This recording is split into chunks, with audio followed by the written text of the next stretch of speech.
Hi friends, இன்றைக்கி நம்ம helix குக்வேரில் எப்படி ரொம்ப கம்மியான அளவுக்கு சுகரும் கீயும் யூஸ் பண்ணி பர்ஃபெக்டான கோதுமை ஹல்வா பண்ணலான்னு பார்க்க போகிறோம்.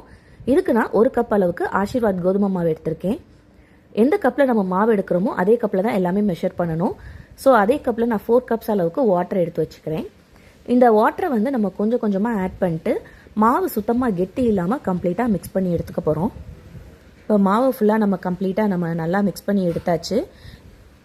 இப்போ இந்த மாவை நம்ம ஒரு தேங்காய் பால் வடிகட்டியில் ஊற்றி நல்லா வடித்து எடுத்துக்கலாம். ஸோ நம்மளுக்கு எங்கேயாவது 1-2 லம்ப்ஸ் நின்னா கூட அது கம்ப்ளீட்டாக நம்மளுக்கு ஸ்மாஷ் ஆகிடும். இது வடிகட்டினதுக்கப்புறமா இப்போ நான் 20 ரெகுலரை ஒரு கொஞ்சமாக கீ விட்டு அதில் கொஞ்சம் நம்ம உடச்சி வச்ச கேஷ்யூ போட்டு நல்லா அதை ரோஸ்ட் பண்ணி எடுத்துக்கலாம். இப்போ கேஷ்யூ நல்லா ரோஸ்ட் ஆயிடுச்சு. இப்போ இதை எடுத்து தனியாக வச்சுக்கலாம். இப்போ அந்த கீ இருக்கிற அதே 20 ரெகுலரில் நம்ம மிக்ஸ் பண்ணி வச்சுருக்கக்கூடிய அந்த கோதுமை மாவு கலந்த வாட்டர் இருக்குல்ல, அதை ஆட் பண்ணிக்கலாம். ஆட் பண்ணிவிட்டு நம்ம லேசாக கலந்து விட்டுக்கலாம். நம்ம ஆட் பண்ணதுமே அந்த மாவு பார்த்திங்கன்னா கொஞ்சம் கெட்டியானாப்பில் இருக்கும். ஸோ நம்ம உடனே நம்ம எடுத்த அதே கப்பில் 2 கப்ஸ் அளவுக்கு, நான் 100 கிராம் கப்பில் எடுத்தேன். இப்போ 200 கிராம் கப்பில் 1 கப் அளவுக்கு நான் சுகர் இதோட ஆட் பண்ணிக்கிறேன். சுகர் ஆட் பண்ணி நம்ம நல்லா அது கரையிற வர கொஞ்சம் மிக்ஸ் பண்ணி விட்டுக்கலாம். நம்ம நார்மலாக நம்ம கோதுமை ஹல்வா செய்கிறதுக்கு ரொம்ப நம்ம கிண்டிகிட்டே இருக்கணும், அந்த அளவுக்கு இதில் தேவை இருக்காது. அதே மாதிரி நான் 1 கப் அளவுக்கு கீ எடுத்து வச்சுருக்கேன். இந்த கீயை நம்மளுக்கு ஹல்வா ஒரு ஸ்டேஜ் திக்காகையில் கொஞ்சம் கொஞ்சமாக ஆட் பண்ணி நம்ம கலந்து விட்டுட்டே வரணும். ஹல்வா குக் ஆகிறதுக்குள்ளே நம்ம ஒரு சைடு கேரமல் பண்ணிடலாம். கேரமல் பண்ணுறதுக்காக 16 ரெகுலரில் நான் 3 ஸ்பூன் அளவுக்கு சுகர் எடுத்திருக்கேன். வாட்டரே ஆட் பண்ணாமல் அதை லேசாக நம்ம கிண்டி கொடுத்துட்டே இருக்கலாம். இப்போ பாருங்கள், ஒரு சைடு நம்மளுக்கு ஹல்வாவும் குக் ஆகிட்டு இருக்கு, ஒரு சைடு நம்மளுக்கு கேரமலும் ரெடி ஆகிட்டு இருக்கு.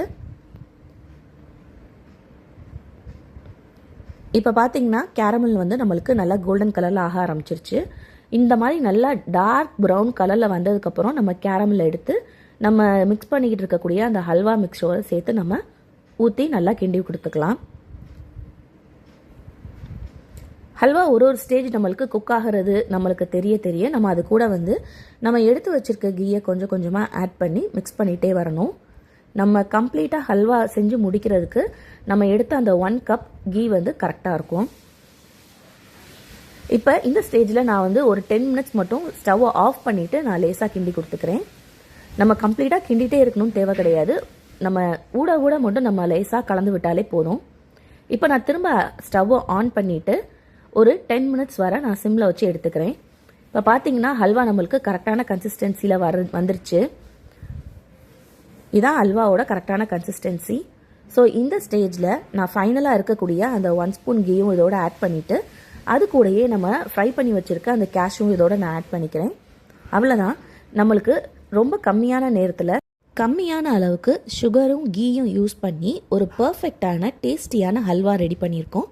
நீங்களும் இதே மாதிரி கம்மியான அளவுக்கு கீயும் கம்மியான சுகரும் யூஸ் பண்ணி டென்ஷன் இல்லாமல் ஒரு பர்ஃபெக்டான ஹல்வா செய்யணுமா? அப்போ உங்களோட ஹீலிக்ஸ் குக்வேரை இப்போ ஸ்க்ரீனில் தெரியக்கூடிய காண்டாக்ட் நம்பருக்கு காண்டாக்ட் பண்ணி புக் பண்ணிக்கோங்க.